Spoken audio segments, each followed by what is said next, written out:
Hello everybody, I'm Alan and this is Rose. Hello, and we're actually going to be live streaming this event on our Facebook page, and so that's new. And this book festival is new, and having all of you here in the Storytelling Centre is new, and this is fantastic. So, you want to do a little housekeeping, or shall I? Well, I was going to say, just to say that we're hoping to turn this into an annual event, if all goes well, and if anybody knows how to bend the arm of Scottish finance, we would need your help. We'll get there in the end. Yes, you discuss the housekeeping with the housekeeping? Yes, absolutely. So. If there's a fire, we're going to leave. I just think that's number one. That's the first thing. Up the stairs, and just keep going up the stairs. If you need to use the facilities, they're also, again, on the ground floor. We are live streaming. There will be no cameras pointing at the audience, but it will be live streaming. So I believe that there's a camera toward the PowerPoint and toward the stage and toward the lectern and toward the whole thing. And it's like you're landing a plane, Sandy. I'm loving this. Right. Okay. So but not you. So you can make faces, but since we are a small but perfectly formed audience, when it's time to applaud, applaud! And when you want to cheer, cheer! And when there's a moment where you do the poetry sigh, oh, you can do that too. So we're going to have all the lovely sound effects. Yeah, I think. Right. Let's just move on. Yes, actually. Your hosts. Yeah, we've done that bit. Rose and me. And we are here with some amazing interns. We have Caitlin Brown, we have Megan Harper, and we have Rihanna Milne. I'm going to mess your name up forever, Milne. No. And we are so delighted to have these young ladies helping us. Tomorrow they're going to be wearing these lovely purple shirts. I just love to give you your shirts. And so you can find them, you can ask them for help. We will be taking turns sitting at the other book tables. And so I really want to thank you guys for coming up here tonight. Yes, and thank you all for coming here tonight as well. Anything else, Alan? Nope. Right. And I'm really excited about this. So tonight, to start us off with, we're going to have Yvonne Hendrie. She's going to talk about her young adult novel, The Water Bailiff's Daughter. She'll tell you all about that. Then after that, we have Rebecca Smith, who has traveled up from Southampton to join us, and she's going to talk about her book, Shadowcat Summer, and she's got a PowerPoint that's great for all ages, and she'll tell you all about that. And then to finish the evening, we have the amazing Bob Beagrie, who has come here, and he is just going to amaze you with his poetry and some backing music from Project Lono, I believe, if that's the right name. Right, so as we've said, I am Rose Drew. This is Alan Gillett. We've been running Stairwell Books for about 16 years, and this is really cool for us. We are really, really happy to be doing this. So thank you, and I guess we're going to be introducing the first guest. Just for people's reference, that is an actual otter print. That is a cat print, large cat print. And Bob, we couldn't find a whale print. No flippers. No flippers. So I stuck to polar bears. Will that do? Okay, great. Yay! Thank you. Thank you. So, is it Yvonne first? It is Yvonne. Yvonne, it is your stage. Yvonne Hendrie, welcome. Thank you for joining us tonight. And fiddle with the microphone and make sure you're happy and have fun. Thank you. Would you like me just to begin reading or to say something? I think you just do what you want. Just do what I want. Yes, it's your stage, lady. It's quite dangerous to tell me just to do what I want. I'm going to read from my book, The Water Bailiff's Daughter. My motivation for writing this was, my motivation for writing a novel, I've always wanted to write a novel, but coming up to my 50th birthday a few years ago, my mum died, and you get a taste of your own mortality, and you think, if I'm going to do something, I really better do it soon. But it was a few years before the idea came, and the character of Helena Hailstains was a character who began in a short story that I wrote. It was only 1,000 words, and really she was too big a character for the short story, so she ended up getting her own book, and that's what I'm going to read from. Helena Hailstains is the Water Bailiff's daughter, but her father is Sam Hailstains, and he is a shape-shifting otter. And I'm going to tell you how he became trapped in human form which led to the same thing happening to his daughter. Therefore, I'm beginning at the beginning.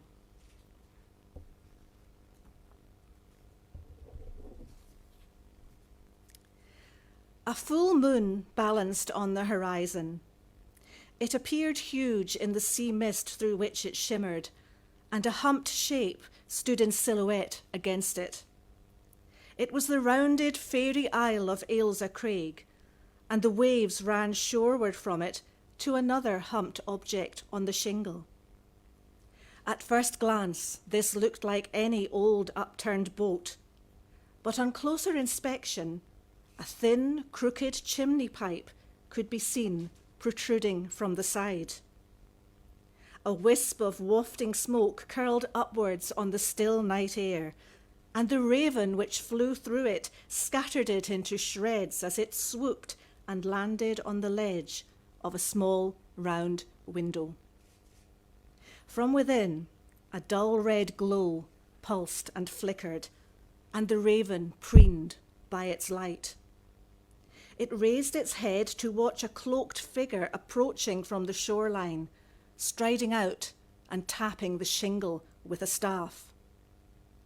This individual laid down the sack slung over its back and fumbled within the folds of the cloak, producing a large key.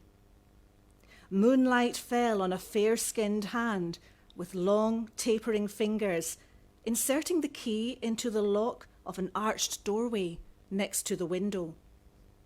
As the door hinges creaked open, the hood of the cloak fell away, releasing a tumbling mass of corkscrew blonde curls. The glow from within illuminated the features of a striking woman, not beautiful, but something more than pretty. She could have been any age between 15 and 50 in that enchanted light. Leaning her staff against the houseboat and stooping to untie the sack, she threw a small fish to the raven, its dead eye glinting as the bird caught it. Then the woman walked into the upturned hull she called home. Inside, the red glow proved to emanate from a wood-burning stove, where a young man sat on a three-legged stool, hands outstretched to the meagre fire within. He turned wary eyes as the woman entered, tossing the sack to him with a curl of her lip. "Here," she said. "I'll be away to my bed, if you don't mind, and leave you to it. Your manners disgust me." "You should have thought of that," he replied, reaching to open the sack. "I could put up with it, though," she said. "You know I would. If you would join me." She inclined her head towards the bed at the other end of the houseboat. "That I will never do," he said calmly but firmly, as if this conversation had taken place many times and he was weary of it. He pulled a fish from the sack and sank his teeth into it. He turned his body so he could stare at her as he ate, blood trickling down his chin, and the chain on his ankle rasped against the rough planking of the floor. The woman threw off her shabby black velvet cloak. She wore a long dress of grey beneath it, as antique in style as the cloak. Her chest heaved and her face contorted, bringing an ugliness to her otherwise fair features. "Such insolence! I'll feed and clothe ye nae mair." "I never asked it o' you," the man replied through a mouthful of fish, scales clinging to the stubble on his jaw. He spat out some bones. "I didna want to be brought here to do your bidding." The woman faltered, her youth suddenly apparent in the quiver of her lip, the pleading of her eyes. "You know the sea witch of Balliness must choose a mate and bear a daughter to follow her, Sam. I've chosen you." The man wiped his chin and regarded her. And you know, Megan, as well as I do, that if I do as ye ask, I'll be a man evermore. I want to return to my own kind. I have a mate, and she's in the family way. Megan the sea witch glared at him, and jealousy made her heart harden. Then go, and feed and clothe yoursel as best ye can, she said icily. And as she did so, she pointed her staff of skeletal white driftwood at him. Go, she cried. Get out! Ye shall have nae mair o' my hospitality. The chain on the man's ankle released itself and fell with a clatter. He grinned and massaged the raw skin where it had rubbed, then stood, stretching. I'll be glad to go, but aren't you forgetting something? I really dinna think so. Turn me back, Megan. Never. He held her frozen stare. This is not you, Megan. Nane of this is like the friend I valued for her wit and her funny ways. You are not the same lassie. I am what you have made me. No, I don't understand the ways o' women born, but you knew how it was wi' me. Now, turn me back. Never! Cried the sea witch, and her voice carried like the shrieking of gulls on the wind. She raised her staff and held it horizontally above her head. She spread her feet and swayed. If I cannot have ye, she never shall. Be gone! Go! The fire flared and pulsed rhythmically with her words. The young man recoiled at the force her curse unleashed within the room. The sea witch's rage was a wave crashing into him, pushing him through the pointed arch of the door and out into the cold spring night beyond. She was suddenly older, the power of something ancient behind her, and it was terrifying. He discovered then that his speed had survived her initial spell, as well as his creature appetite for fish. And he ran. He didn't think about where he was running, and he didn't look back. The raven watched him go. He keeked in the window and saw his mistress kneeling on the floor. Her small frame heaved and shuddered with sobs. He spread his wings and flew low over the shore in the opposite direction from that taken by the man. When he reached the place where the River Dun entered the sea, he turned and followed it upstream. He had to go some way before he discovered what he was seeking. The woman for whom he had been looking sat on the river bank, the rising moon silvering her naked skin. One hand rested on her pregnant belly, and she sighed. Then she slipped into the water, turning to float on her back. But the moon shone now upon a creamy underside of fur where fair flesh had been, and reflected in the doleful brown pools of an otter's eyes.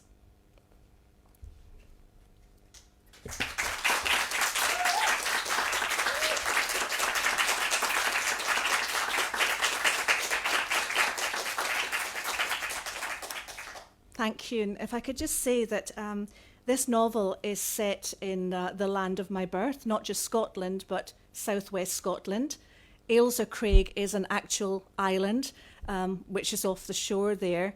And although I've changed some place names and have a fictional village and things like that, it is very much set in a place that I love.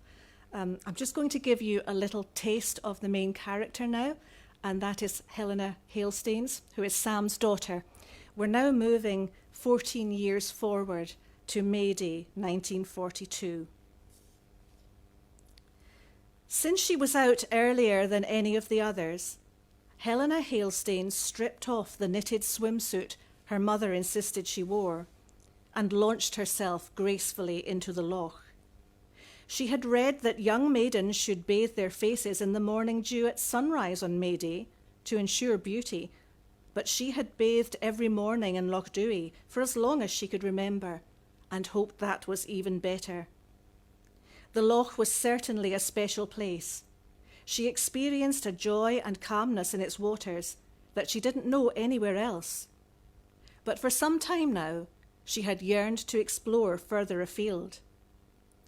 The locals down at Ballyness washed their faces in a holy spring at St. Bride's Cave on May Day. The minister, the one who had baptized her, and under whose hawk-like gaze she had fidgeted every week for 14 years, said every year that it was superstitious nonsense and time it was ended in this new age, especially now there was a war on. It was time, he said, for humanity to grow up and stop believing in such things. His words fell on deaf ears, as usual. Old ways died hard in the countryside. Helena flipped onto her back. The sun was up. There was a steely grey cover of cloud, but the air was warm, and she hoped it might disperse. The others would be out soon. She turned and swam at speed up the loch to a favourite spot. Arriving, she saw what she was seeking and swam towards the bank, creeping up on the creature with practised skill. She seized the toad, banged it on the nearest rock to kill it, and settled down to enjoy her secret pleasure. She couldn't see what the problem was with eating toad's legs. The French, she had learned, ate frogs' legs and were considered sophisticated. First, she had to strip the legs of their poisonous skin. No one had ever told her this, and she had no idea how she knew. She did it with her sharp little teeth, then ate with relish.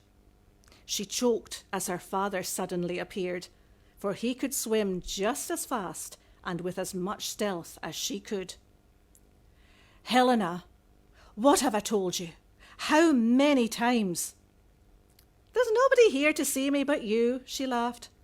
"And what does it matter if it's not what a young lady should do? I'm not likely ever to be one, or to go anywhere, ever." Helena sighed. She went to church and school, but both had been built for those who lived on Craigendon, and she had no wider acquaintance. She couldn't recall the last time she had been anywhere away from the estate. "It's safer here," was all Sam said. It was all he ever said on the matter. Helena eyed him sulkily. "I would have liked to work at the big house. It would have been a change, at least." "That subject is closed," her father said. "Get back along the shore and get your costume on. The boys have seen it and know what you're up to. You should be setting an example." He launched himself back into the water. Helena rolled her eyes. Da was becoming as bad as Ma these days. At least Ma would have let her work as a maid at Craigendon House. A raven was watching her from a nearby rock, the same one which had shown up from time to time for years now. At first, she hadn't been sure it really was the same bird, but over time she had seen it age gradually. Now it had a few white feathers, while its black ones had become iridescent with age. In the steely early morning light, they glowed deep purple, green and blue against the grey of loch and sky. Helena regarded the creature with interest for a moment, then hissed, "Catch your ain breakfast." She finished her toad's legs at leisure, ran her finger up her chin to catch the juices, and sucked it thoughtfully.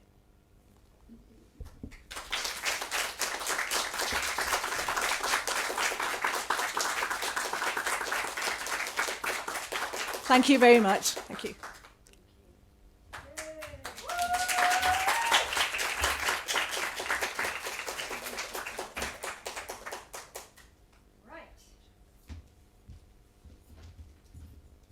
Ah, that's right. I can take this off now. It's been quite a time, hasn't it? Now that people are taking their masks off from time to time, though, when you see someone and they've had a mask on for a year and a half and they don't have it on, you're just like, You think as if they've dropped the towel on the way back from the show. You're like, cover your face. It's very strange. Now I'm going to have that accent. I'm going to just talk like this. All right. Sit down. Yvonne, thank you so much. That was wonderful. That was absolutely wonderful. I'm going to be killing a little bit of time while Alan gets it all. Oh, it's all done. All right. You can see why I love Yvonne's book. You will love it too. You'll hear Yvonne again tomorrow. It's amazing. Right. Welcome now to Rebecca Smith. Welcome. Thank you so much for joining us. Woo! Yes. I'm your tech. All right. Thank you so much, Rose and Ellen, and it's so lovely to be here, so thank you. I'm going to read a little bit from my book in a while, 2 little bits, but I know that perhaps rather than listening to me reading my work, I thought I would do what I know people love to do, and that's look at pictures of animals. And this is something that I've thought about a lot over the years, and I think it's something that actually really first started me on the path to becoming a writer from when I was really young. Can we have the first slide? So first of all, this is Tipu's tiger, and I can remember really vividly being taken to the V&A in London. Has anyone seen this before? Yeah, it's quite famous. And I can't remember because I was so small the first time I saw it, but it has got this handle that you can turn, and I don't know if you still can, but I think you could. And you hear it making these wonderful, you hear the cries of this British East India Company army person as he's killed. But it's so appalling that it's actually in a museum in London now, because it was made for and belonged to this Tipu Sultan who resisted very strongly the East India Company, and so obviously was, this is what he wanted to happen to all of his his enemies who were trying to take his land and so on. But I think these images that we have of animals, whether they're real in the wild or our pets or whatever, just speak to us so much and stay with us. Can we have the next? And these were some of the books. When I look back to writing Shadowcat Summer, which I actually started a long time ago, and then I set it aside, and then I sent it to Rose and Alan and was overjoyed when they wanted it. But I think the roots of it for me go back a really, really long way. Definitely to the tiger who came to tea, and I thought that is a nice follow-on from Tipu's tiger. And it also shows one of the things that you can do with animals as a writer, in that you can have these wonderful, surprising encounters. And of course, in the wonderful Judith Kerr book, we don't question that a tiger has come. There it is at the door. And the same with animals, whether they're supernatural animals or animals that we're not expecting to see in a certain place, or just the most seemingly everyday thing, the pigeon that's flown into the window and you want to look after, and so on. And then the scariness of animals, which I think speaks to us all so much. And I grew up in Surrey.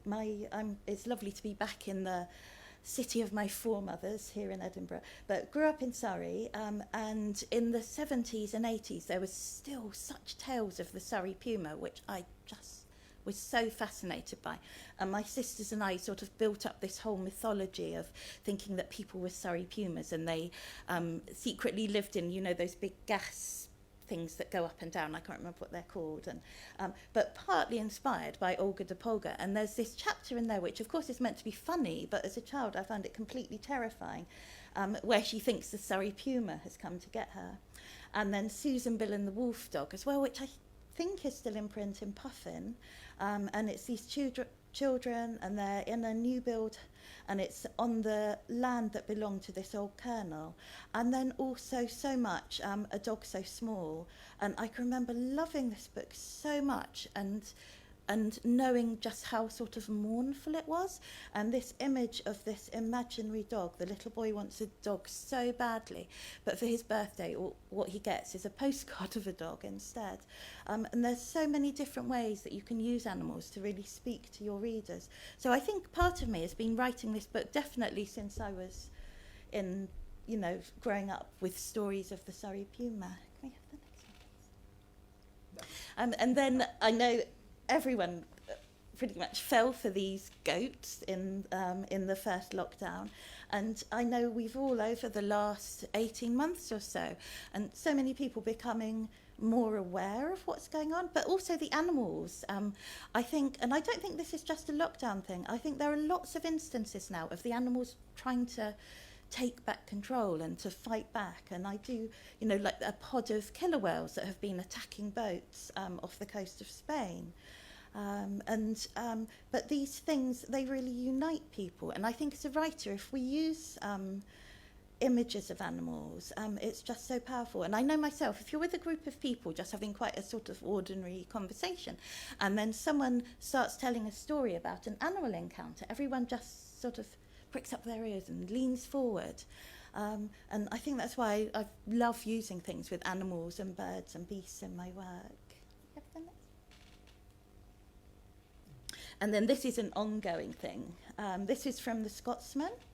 And when I was writing Shadowcat Summer, I probably should have said at the beginning, it's about twins, Alex and Katrina, and their mother is very mentally ill and has a breakdown, and they go and stay with their aunt and uncle in the Highlands, where they are convinced increasingly that there is a big cat, and I'm going to read to you in a minute the bit where Alex first sees it, and they're sort of on the trail of it, but it seems to be on the trail of them. And what I wanted to do in the book was to have the cat being very, very much a cat, so it is itself, but of course the cat seems to represent to the children, you know, the strange, the unknown, the uncertainty, the sort of darkness lurking, but I still wanted it to be very much a cat. And of course, in our country, we should have big cats, and we should have bears, and we should have wolves. There's now more deer in the UK than I think any time since medieval times. You know, we can easily support them. And things seem to now be moving really quite fast with rewilding. Of course, there's opposition from farmers, but, you know, if they're paid for any creatures they lose. But I do feel very strongly that these creatures should be there. Right, so going back, there is this wonderful history of people using images of birds and beasts. And this is one of the oldest known cave paintings, and they're these giant birds like emus. And it also shows, presumably, if one can say that, that people were alive at the same time as these really giant birds, you know, really quite scary. And it's 40,000 years old, which is just mind-blowing if you think Stonehenge is only, Rosie, you can probably tell me, a few thousand. A few thousand, I exactly. know, and yes. we think of Stonehenge as being really old, Yeah. and yet here are these paintings, people making, by choice, making these artworks, and so often images of animals and birds. And then here's another one, which I just love so much, of these horses. There are so many things I follow on Twitter and online and so on. And this Bradshaw Foundation, which puts out lots of wonderful stuff and pictures of cave paintings and so on. And you can see the horse on the right, where they've used the shape of the rock, and someone must have sat there and looked at the shape of the rock and thought, the horse on the right, oh look, that really looks like a horse's nose. And you can see the handprints of the people who did it. And there's interesting anecdote. I don't know if it's especially about this one, but people were convinced that there must have been really small people, you know, small tribes, you know, tribes of little people who made these. And then after a while, someone said, perhaps it was women, and because they were looking at the size of the hands and thinking, oh, these must have been really small men who made these. But it's so beautiful with the different dots. And we don't know, of course, if it was done just for fun because they, you know, had time on their hands, or if there was some sort of magical thing. But you sort of get the impression it was probably, I don't know, you can really imagine someone painting these horses because they really wanted to paint some horses and they really wanted to capture these horses. And here it is, you know, 25,000 years later, still there, still speaking to us. with the artist's marks. It's just so moving when you think about those people making it and putting their hands there and doing the dots, and here it still is. And of course, these stories that have been passed down to us, I think pretty much all religions and mythologies use animals. This is one of my particular favourites. I think we've got a raven theme going on here with Elijah and the ravens. And if we look at, I mean, Rose can probably tell me better, but any culture and you're going to have stories of animals. And this one, which is just so utterly delightful, of these ravens bringing the bread and the flesh to Elijah, and so many stories in so many traditions. Yeah. And this one on a sort of slightly more grim note, but the way, I think it's really interesting the way we interpret animals in so many different ways. And again, in the Christian tradition, the pelican, because she was actually regurgitating, I think, but people thought that she was feeding her young on her own blood, and so she became sort of revered as this sort of wonderful mother of a bird, and you know, sort of holy symbol. Although pelicans aren't always, as my mum would put it, very nice people. If you've probably seen the thing, this sort of footage of a pelican swallowing a pigeon. But which I think is really interesting when we're thinking about how we use birds and animals in our writing, about how true we want to try and be to what the creatures are actually like. And of course, that's a really difficult thing to do. And although, of course, one is going to, you know, depending if you're going to have sort of talking teddies living in a tree house, or if you want to write from the point of view of a creature as much as possible. Of course, it's going to take imagination whichever way you do it, and I think it's really hard. At my office in Southampton, I'm very lucky. It's got a nice view of the university campus, and there are these, they're actually carrion crows that hang out outside all the time.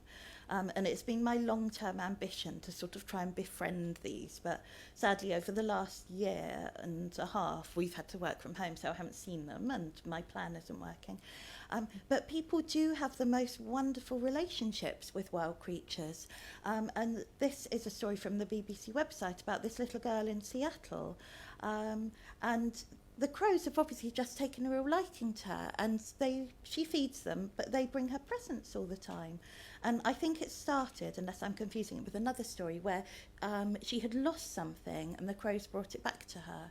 And there are so many stories like this. And of course we know how incredibly clever these beasts are. And every time humans discover how clever another creature is, they act surprised. Which just seems ridiculous to me, you know. Oh, who thought it? They have complex thoughts and feelings and conceptions of things, but of course they clearly do. This is, I had this on my office window as well, and we've had it at home, again with pigeons, but sometimes you see owls. And it's, as I'm walking to work, and the most common birds in Britain, I think, are actually wood pigeons, but I always try, we had peregrine falcons living nearby, which I'll come to in a minute, but I always try and reprimand myself if I'm sort of look up and think, is that one of the peregrines? Oh no, it's only a wood pigeon. And I think, no, you shouldn't think that, it's not only a wood pigeon, you know, because there is just such beauty and wonder in all of these different creatures, and their complex lives and their complex sort of social relationships and so on, that we only know the tiniest bit about, really.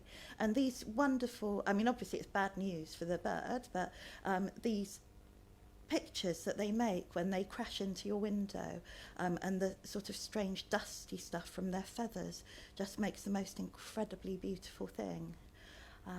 But of course very sad if they die, although quite often you seem to get one of these, and despite one's stickers to try and stop it happening, and they seem to be okay, you know, they've disappeared, but you've just got this sort of ghost mark of it. And here's, again, this isn't me, this was from the same news story of a tawny owl. but just so incredibly beautiful. And I think lots of writers would quite wish that they were artists, photographers instead. I guess we can all have a go. But, you know, this is the kind of thing that one wants to capture, I think. This sort of strange beauty and eeriness and majesty. I was tempted to play you a little bit of this. This is one of my all-time favourite movies. And it's also really interesting in the way that Werner Herzog is talking about the penguins and talking about the thought processes of the penguins. Has anyone seen this movie? No. It is. I often play this clip to my students, and they will say, "Why did you show me that? It's so depressing."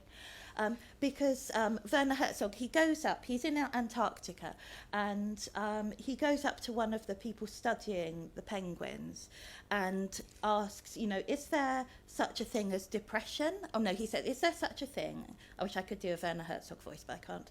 Is there such a thing as insanity in penguins? And the researcher replies that he doesn't know about insanity as such, because how can we possibly know? But there is this thing that happens, and every so often a penguin will just set off for the centre of Antarctica and certain death. And the researchers, you know how they all have this kind of version of the Hippocratic Oath kind of thing, except it's that you mustn't disrupt things. And so they're all just meant to stand there, and it's do not obstruct the penguin. And we see it walking towards the centre of Antarctica and certain death. And no one really knows why they do it. Is it because they're just so fed up of being a penguin? Is it because perhaps some magnetic thing in their brain has gone, their navigation system? But it certainly seems as though they just really can't take it anymore. And it is just the most incredibly bleak thing. That's one of the researchers just standing there. And they have found that if people do try and catch the penguin and sort of say, no, go this way, you're going the wrong way, it doesn't do any good. They just head off to the centre, and as Werner Herzog puts it, and certain death. This was a wonderful thing that disrupted things in Southampton, where I live. One of the really tall university buildings had peregrines nesting on top of it, and because they're protected and no one's allowed to disrupt the nests, everyone just had to get on without having a mobile phone signal. And of course, you know, being right at the centre of the campus and in a really studenty area, it wasn't every network, but people on certain networks, for months they had no signal. And I can remember hearing my students saying, God, I'm just going to climb up that tower and kill those bloody peregrines. But of course no one did. But it's an example of how you can just really use, just like a tiger who comes to tea. If you're writing, you can have these sorts of occurrences in your work, and it can be something really bizarre, or seemingly bizarre, something surprising, but also something that is just completely believable. And I think this is also why there are so many myths and legends, or sort of myths and superstitions, I mean, about birds. You know, if a robin comes into your house, it's meant to portend, you know, certain things, and, you know, a black cat crosses your path. You know, these sort of strange, but also strange and unexpected, but also completely plausible things that we can make happen in our work. Every year they came back for a few years, but they haven't been there this year. I fear that when they weren't there, someone went up there and sort of put it so that they couldn't nest there anymore. But there are still lots of them in Southampton, just not on the tall building at the top of my road.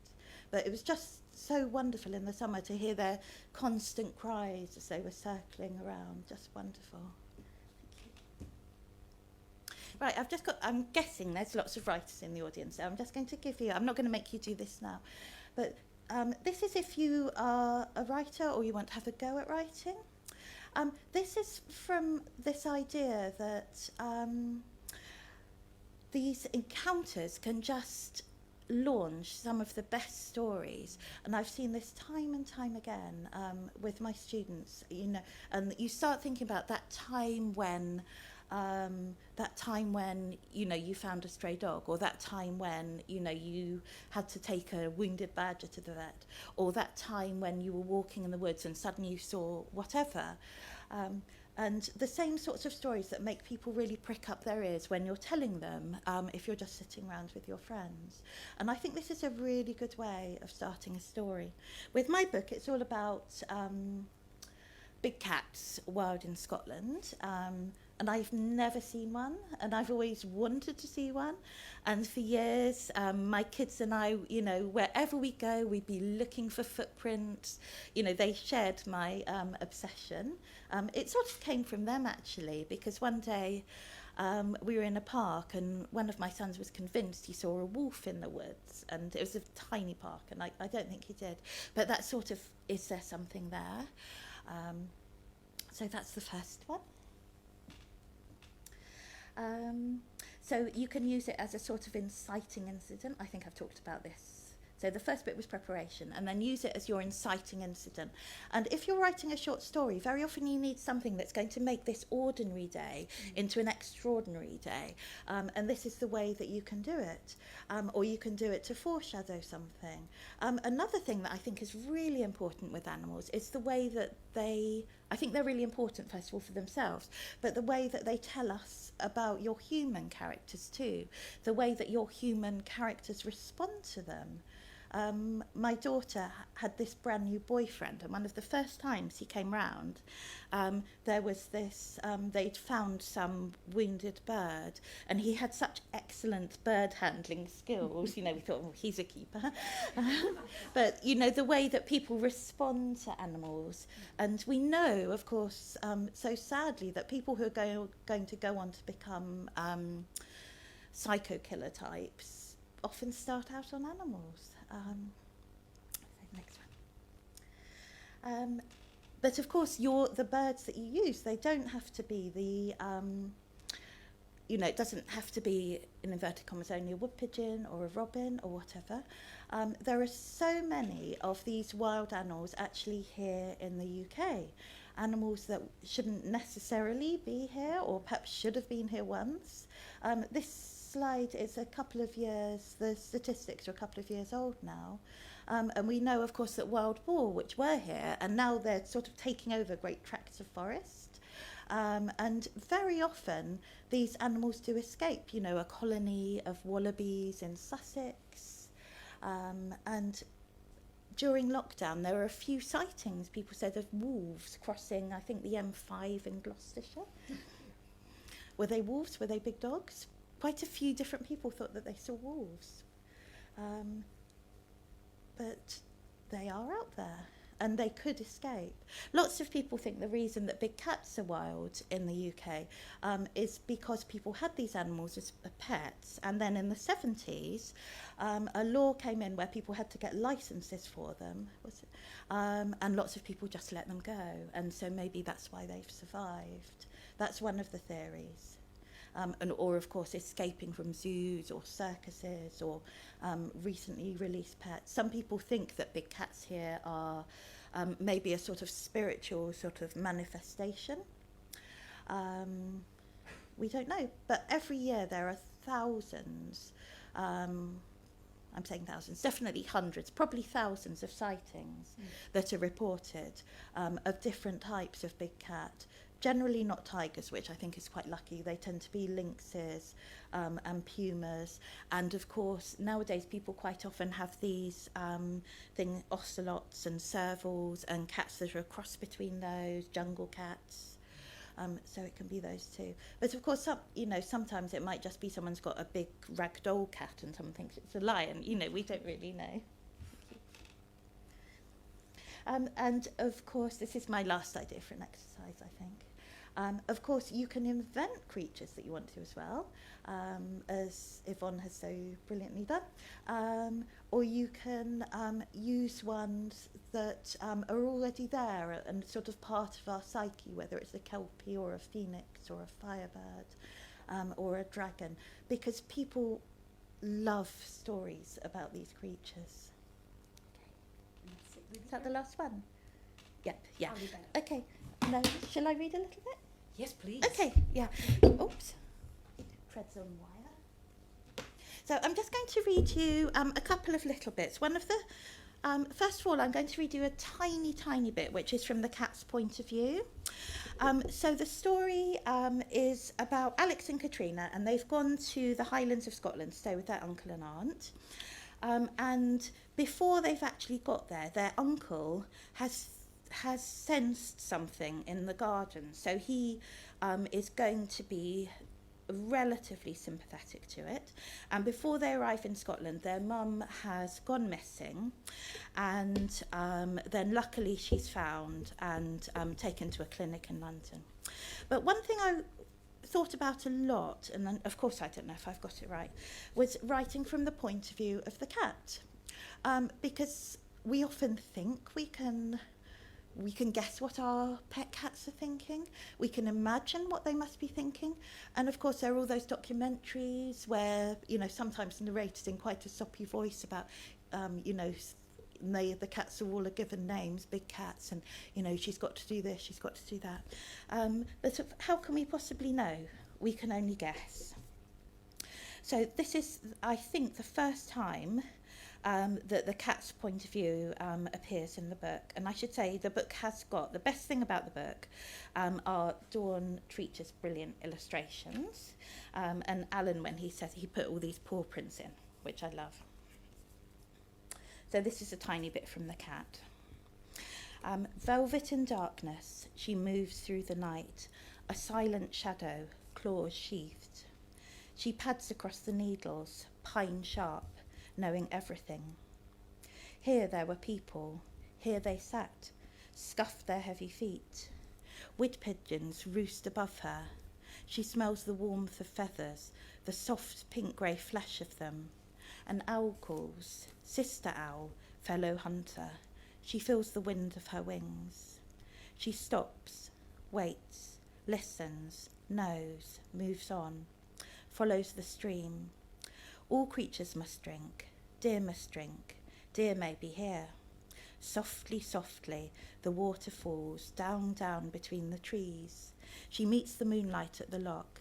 Here are rocks, big enough to hide beneath. Here she drinks. Here, sometimes, she brings her feast. At dawn she will hunt, but here, tonight, she sleeps. And then moving on a little bit in the book, this is the night when Alex first sees the cat. Okay. Have I gone on too long? Okay.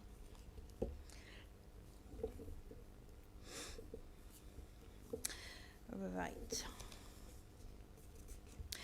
So Alex there are twins, Alex and Katrina's very good at music, and Alex is very good at art.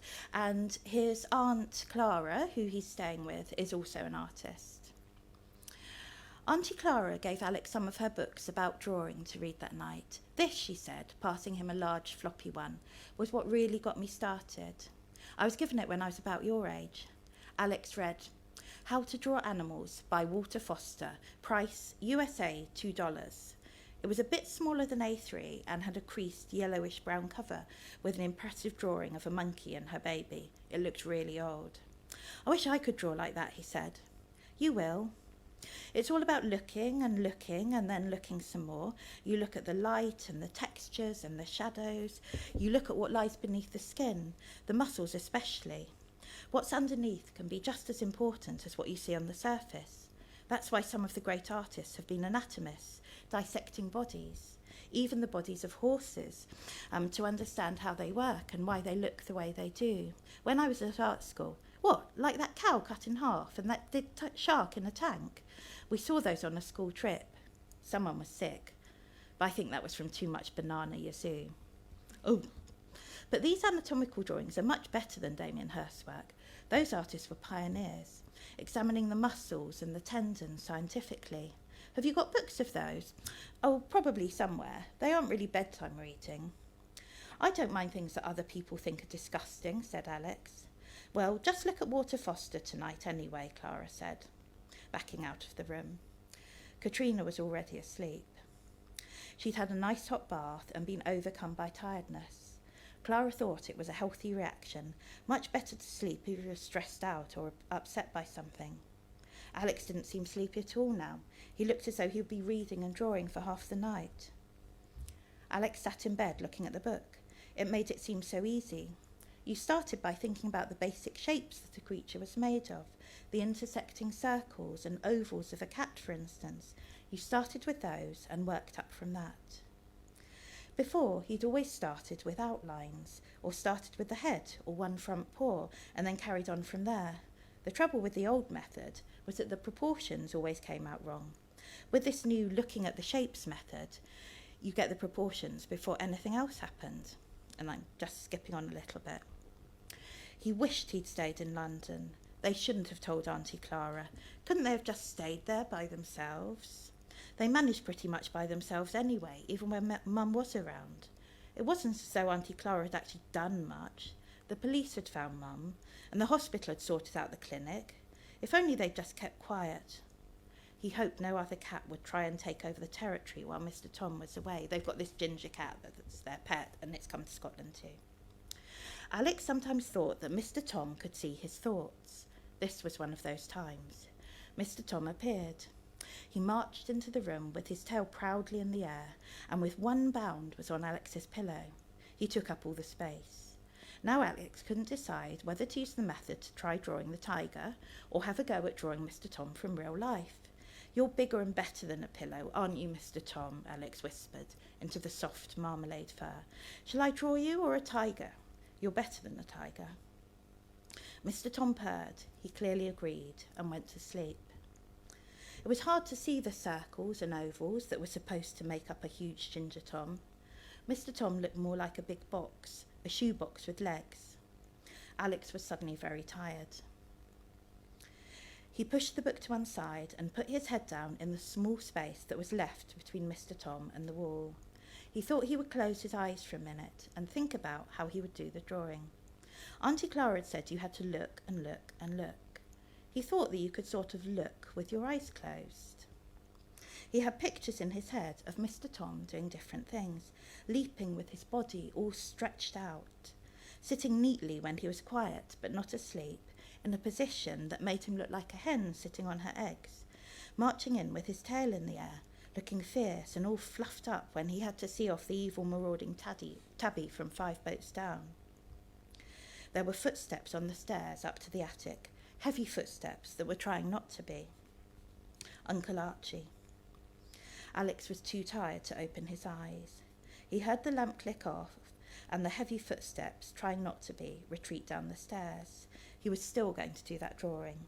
He wasn't really falling asleep. He was just going to stay still with his eyes shut for a minute. He wasn't really falling asleep. He heard something. It was almost like hearing a feeling. He sat straight up in bed. The only light was coming through the curtains, bright moonlight.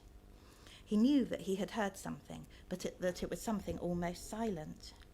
Mr. Tom had heard it too. He was awake and alert, but frozen, his ears pricked up, the fur along his back and his tail fluffed up. The thing they had heard was outside. Alex crept out of bed. Some instinct told him that he must be completely silent. He carefully pushed some of the fabric of the curtains to one side. He knew that he mustn't even let the curtain rings knock together. And then he saw it. It was a dark shape, an outline, sitting on the low roof of Auntie Clara's studio. It was the outline of a cat, a huge dark cat, much bigger than any normal cat. Alex looked and looked, fixing the image in his mind, hardly able to believe what he was seeing. Fur brushing his bare arm almost startled him. Mr. Tom jumped onto the windowsill and looked out, only for a microsecond, then hissed and leapt away. Alex turned to see Mr. Tom burrowing under the quilt. He looked back outside. The other cat was gone. What should he do? He could go outside with a torch and try to see it again. He had a feeling it would be long gone now. It had vanished instantly. And what would he do? Go, here kitty, to a creature that might be a giant Scottish wildcat or a panther or a lioness or something? He wasn't scared, he was interested. He could wake up Katrina, but she was so difficult to wake up and would be grumpy, or Uncle Archie or Auntie Clara, but they'd just say that he'd been dreaming or think that he was making it up because he was upset about Mum. He carried on looking and looking until his feet were so cold that he could hardly move them, and his elbows ached from leaning on the windowsill. There was nothing there. He could see so much more now that his eyes were used to the moonlit darkness. The outlines of the other buildings, the hen house, the tree with the tyre swing, Uncle Archie's Land Rover and Auntie Clara's little Renault beside it, the trees at the end of the garden where the forest began and stretched off into the highland distance towards the loch and then the mountains. The creature could be anywhere now. He limped back to bed, his feet still numb, and moved the drawing books and pencils onto the floor. He could sort them out in the morning. He snuggled under the covers, hoping to get warm again. The bundle of fur that was Mr. Tom was in the space where his feet wanted to go. Mr. Tom never normally went that deep down in a bed. Even Mr. Tom's fur felt colder than normal, the way it did when he was ill. Alex fell back to sleep, thinking about what he had seen. A big cat had been there, on the roof of Auntie Clara's studio. He knew that it had been there. He didn't know whether anyone would believe him. Thank you. Thank you.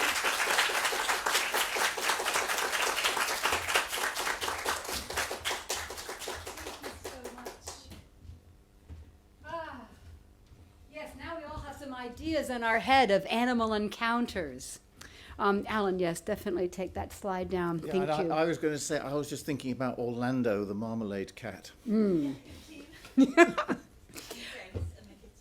I was driving a car on a very rural highway once, and there was a deer loping along, and I thought, no, please don't. And then it was getting ready, and sure enough, it went across in front of the car, rolled across the hood, and went into the meridian, and then kind of shook her head a little bit, and then galloped off. And the car behind me kind of slowed down, and he looked, I went, and then he kept going, and I just pulled to a stop, and the car smelled like a zoo. So it had, just had a little animal moment and just kept on going.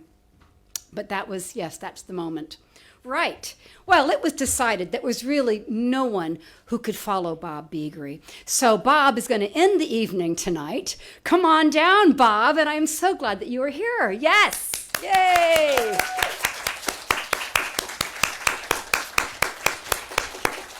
And you have all your music and whatnot sorted out and what you're going to do? Yeah, I think so. Excellent. It should be smooth. It'll be fantastic. Thank you.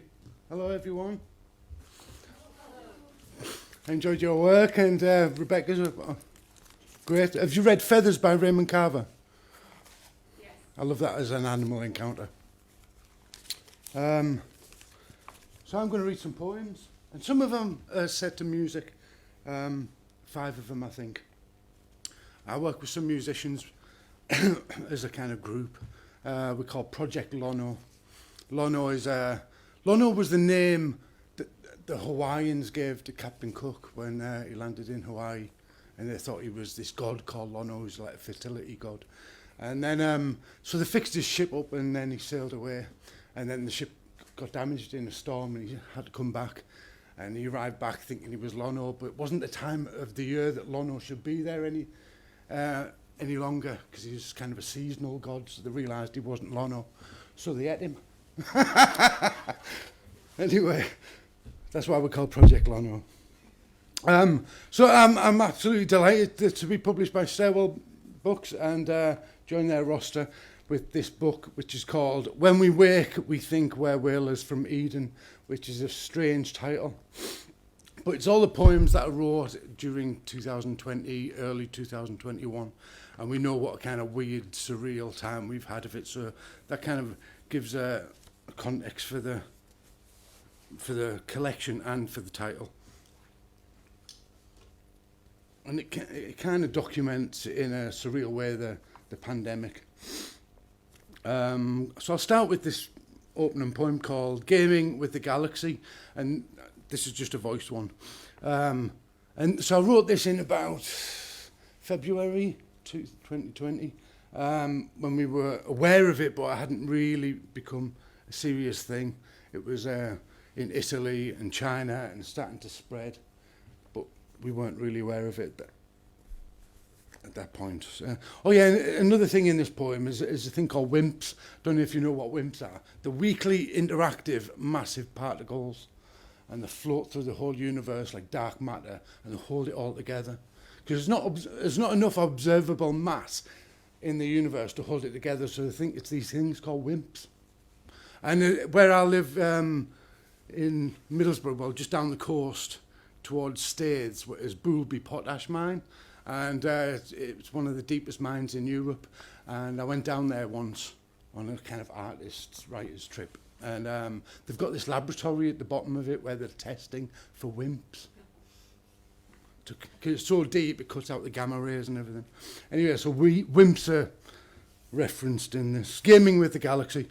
You make a dash to the corner shop to pick up a 4-pack of toilet roll, having realised you're down to the last 2 straggling sheets glued to the cardboard tube, and obviously they're not going to do. 2 teenage girls sweep by like empty crisp packets in the wind, giggling at the fun of being alive and young, scattering infectious crumbs of carelessness into puddles of clogged up drains. Dodge around parked cars in a game of tag you stink. You stink! One shrieks as she passes on the terrible contagion by touching a friend's coated shoulder, who momentarily melts like a cheap candle before rocking after her to give it back.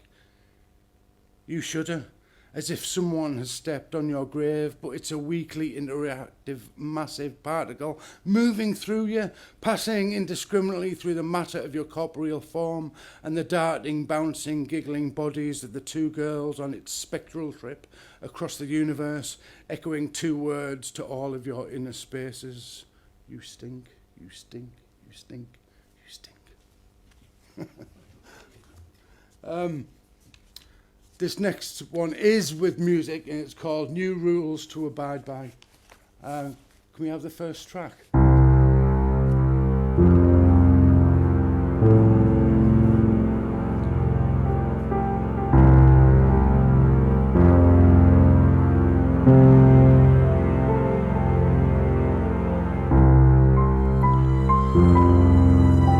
Now that all distances have vanished, content yourself with nooks and crannies, where the wild hunt goes on for woodlice, spiders and silverfish. Listen to the sounds of your own voice, hum a tune to test how the different rooms of your house change the timbre and tone. Distrust the news from the mainstream, twiddle your thumbs, and shoo your ghosts out to roam the emptied streets. They have been learning obscure languages to glean the truth from the horse's mouth, from the puppet play of crows, the deeper secrets of stone. When they return, they will gather in the back bedroom to enact their pantomimes. You will need a torch or a candle at least to watch their shadow plays. And you will weep a little from the ache and longing for what you always assumed was real. The things you took for granted, things like places, comings and goings, meetings, encounters, the uninhibited touch of others. Whenever you take the plunge to venture out, your solitary footsteps insist on stretching before you, then lagging behind. They will sweep one way, then the other, with the fluidity of tides. Inmates will watch you with suspicion through their windows, and a bold assault may demand you justify what is essential. Queuing is the new art form of occupying silences, observing proximities, and scouring the gaps on the supermarket shelves. Key workers have become the envy of all, kings and queens of purpose who still possess minutes, hours, even days of the week. Everyone else marks the passage of time through the ritual washing of hands, holidaying in the kitchen, then voyaging across the great laminate plains in search of the remote control. Patience is the new black. It should be decorated as you would a Christmas tree, with fairy lights and baubles. Place presents at its feet and worship it as your saviour. Dismiss urban myths of warlords who live in fortresses of toilet rolls and are in nothing but pasta. Some of them supposedly have unicorns in their gardens adorned in the flags of old nation states.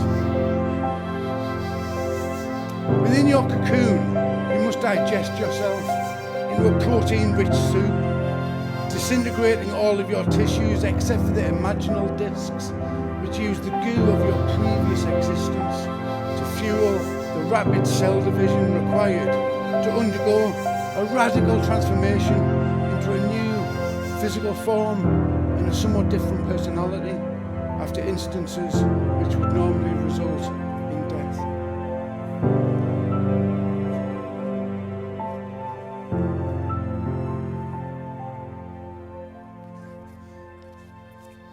On touch.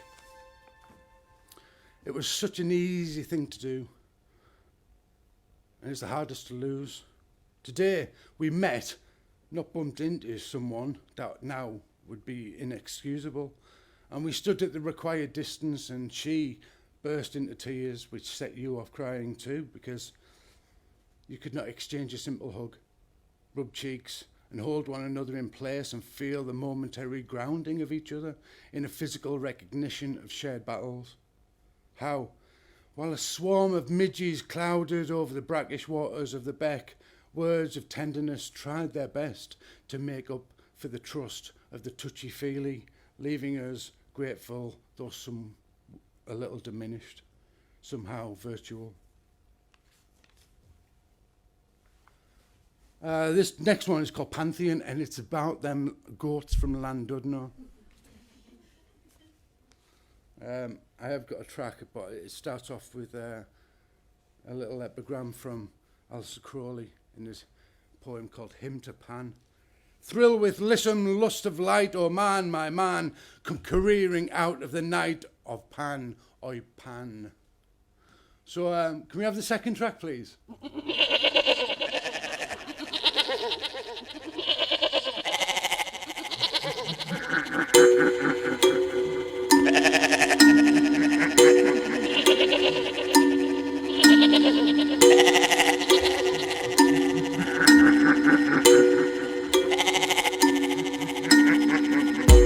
They say the goats of the great worm have come careering down off its shoulders to rampage around the deserted town and live deliciously.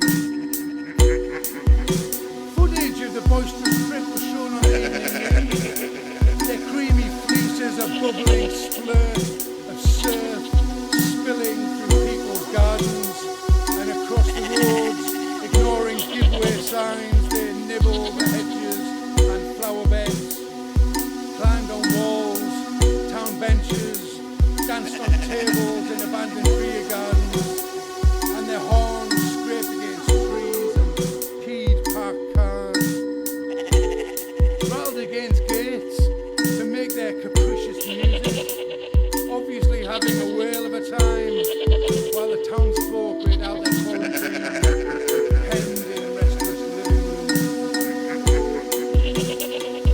The footage shown was filmed during the day, but after nightfall the mood of these shaggy, insatiable marauders alters. They have taken the lighting candles and placing them between their horns while staring into the windows of people's homes, licking their lips, whispering dark delights of living a life of musty abandon. They tap their horns against the double glazing, rub their cheeks against brass door handles, snuffle wild promises through letterboxes, and prance through sleepers, keratin dreams fleeting. Once upon a time, you were as free as me. Let those memories stir up a perfect storm. Come on to play. Let's swallow the dawn.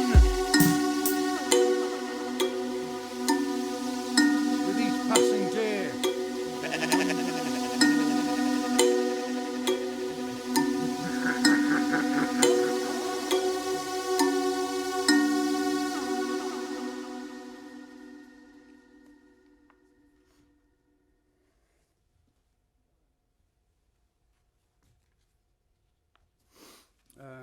This is called Fugue. And it's based on a bit personal experience, but kind of projected into myth, which I do a lot. And this is in particular the myth of Orpheus and Eurydice, where he's trying to lead her out of Hades and trying not to look back at her. But it's from Eurydice's point of view. It's in her voice. Are we nearly there yet? How much further to see this dreary river you offered me as a lure? Would you say I crossed it once already? When? And why can't I recall it? There's such a fog in my head. It shrouds my thoughts. Did we drink too much last night? Weren't you once my lover?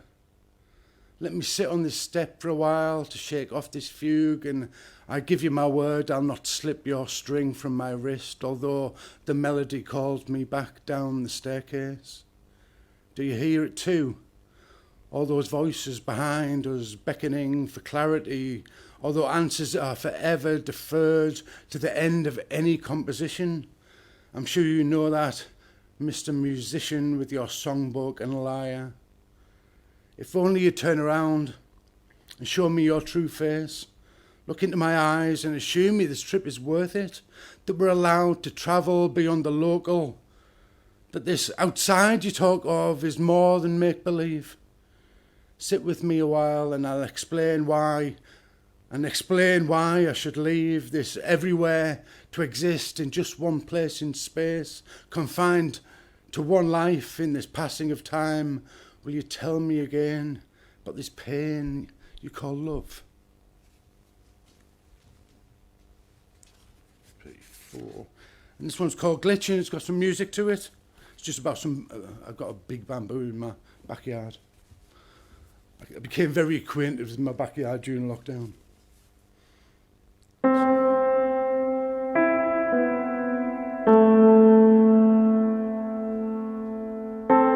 Bamboo. A backhomed explosion of jade green blades slicing the warm summer air. In a race to cram the corner of our backyard, shoot higher than the wall, catch a breath of breeze to tremble. It forms a dense curtain, the start of a forest, where a tiger squats, guarding the black path that leads to the palace of endings.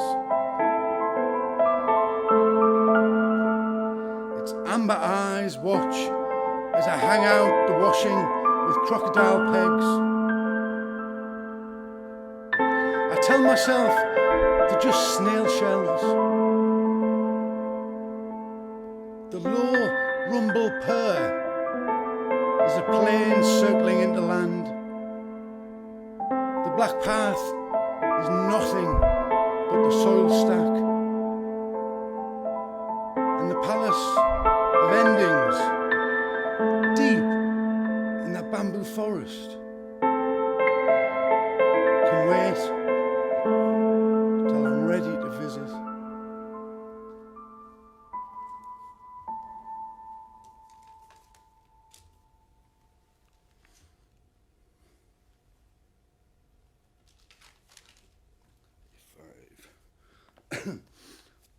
I wrote this after the end of the first lockdown, when we were allowed to go out again. And we went to Redcar Beach. And it was chock-a-block. And we just saw this guy standing on in the shallows with his son, holding his son's hand, and they were looking out to the horizon.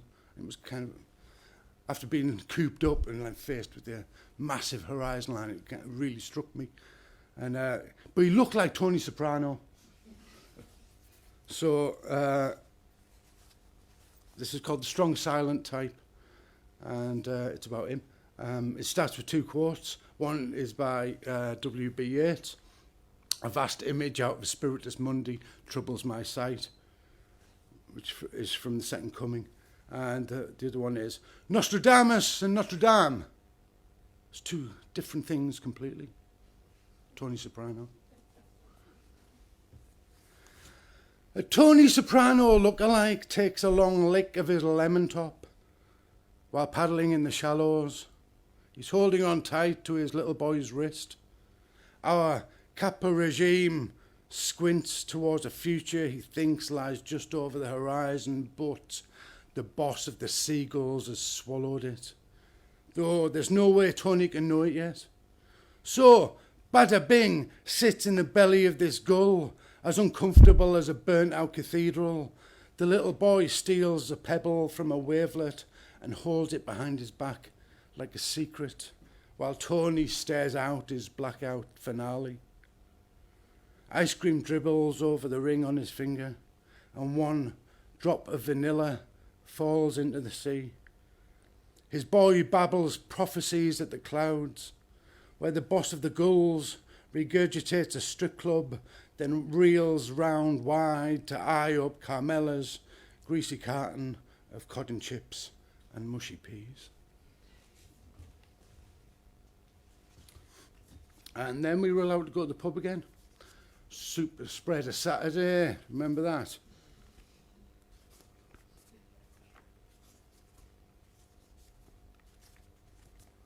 So this has got some music to it. It's called Popping the Bubble.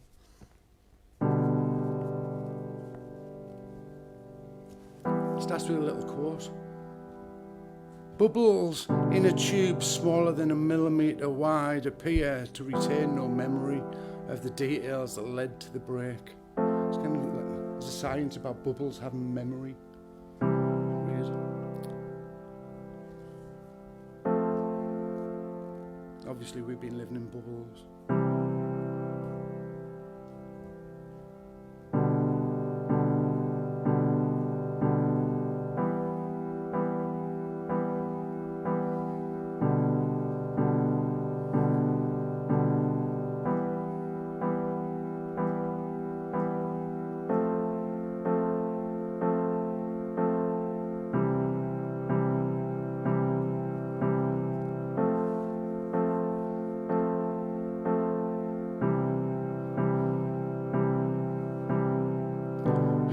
Expected anything else? By which I mean you don't have to be a 21st century Nostradamus to suspect the day would all end in tears. How midway through a conversation about the weather and the wish for a holiday abroad somewhere, maybe Ibiza or Tenerife, someplace sunny at least, because you deserve it, especially after the year we've had. You remember, over the beveled lip of the pint glass, you said you wouldn't do this. Wouldn't be caught dead, in fact. Just like you once claimed you would never become your dad. And yet, the resemblance grows like bamboo shoots almost overnight. And you hear him in the words that stick now in your craw, or fall flat into the drink without as much as a splash to disturb these wary celebrations.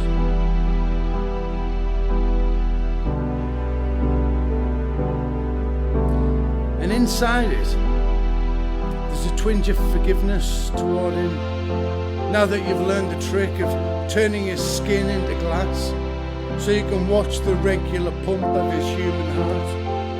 Although in yourself there's only the tang of disappointment, because we do unknowingly what is expected, even and in spite of our best efforts at rebellion. The jukebox is playing Cosmic Dancer. Don't we just love this track? And then you're free falling from the beveled lip of the glass down towards the foamy head of the draft like it's a snowfield, or a torn feather mattress, or a handful of his whitened hair. I've got one more poem. It's called Keening. And again, it's it's got some music to go with it. So this is the keyboards were done by Stuart Forth, and this has got some fiddle on it by John Dunleavy. So it's called Keening. We have the last track.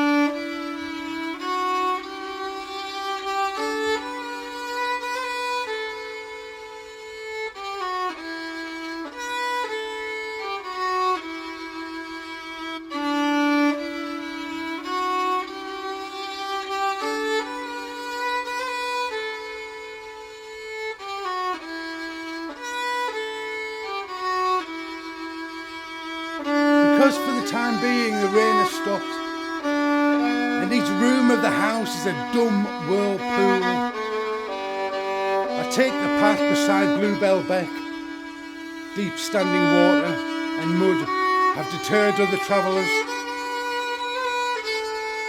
There's a deceptive distance within this thin crease that cuts through estates from the bound centre out toward the perimeter. The brown beck chugs and wallows, reflecting density, clouds patterned by gulls, laced by searching twig tips. My tyres plough through the sludge. My daughter's sobs stinging my ears. It's her day to feel the weight or the weightlessness of being set adrift on days that have lost definition. She said it felt like grief. So I told her it was natural and good to mourn the loss of contact, the easy cuddle and the kiss on the cheek that those you love, the smell of skin, the firmness of a held hand. The winding beck sings and dances between trees that wear heavy sleeves of bright moss. I think they're voguing in a foregone frolic, so stop to view the imperceptible creep, stroke one damp branch, as if it were the arm of a dear friend or family member who exists in a different bubble. No, I don't cry. But the sigh that escapes my lip is ragged and raw. I watch it go, flitting, trilling through foliage, flashing its blood-stained, burning breast. Thank you very much for listening.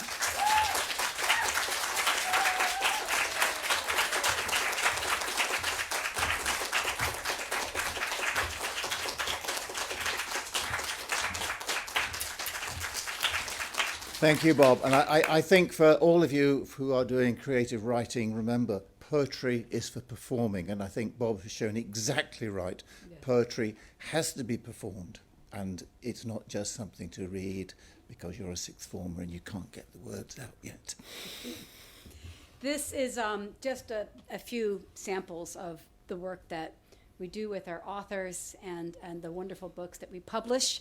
So tomorrow we're going to be joined by 3 other book publishers, Isabel Kenyon of Fly on the Wall Press, and David Stokes of Guardbridge Books, and Noel Chudwick of, I'm going to mess up his name completely, Noel, I think it's Chidwick. What? It is. Yay! Of Shoreline of Infinity. So do come over right upstairs to the wonderful room upstairs and look at all the books that we have. You can also go online and do a read inside and look at the books that we have on Stairwell Books. But anyway, enough of that. Thank you very much for everyone who's come out tonight, and thank you very much from our wonderful performers. Yvonne, you were amazing. Yay!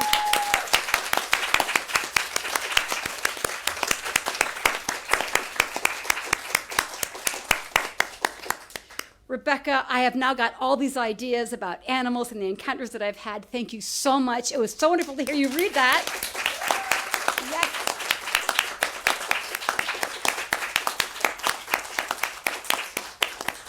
And Bob, I have loved your work for so many years, and to actually be doing a book of yours has just been really a dream. So thanks for the pandemic. But anyway, Bob, yes! Yay! Excellent.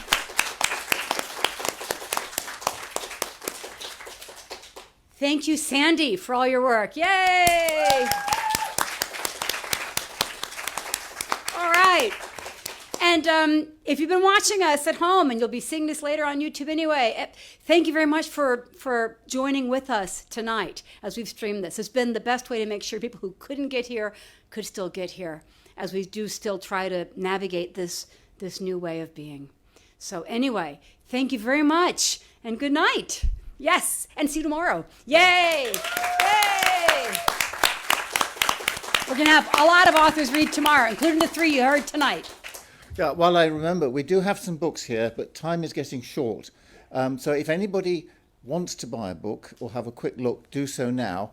But if you would like, tell me how many really I should take down, and we can do that transaction down at the dinner, at the Jury's Inn. Particularly if anybody who's not going to be here tomorrow, because I would hate for you to miss out on an opportunity. But we do have all the animal books here. We've got otters, cats, whales, and ferrets. We didn't do ferrets tonight, but we've got ferrets. Tomorrow. And yes, so other than that, we need to make our way down relatively smartly. Somebody needs to get to the to the Jury's Inn first, just to prove to the chef that we are going to be there to eat, because it's going to take a little while for one or two of us to pack up. Caitlin Brown, raise your hand. Yes, this is Caitlin. She will escort you to the dinner. Go get some grub. Yeah. Okay, thank you.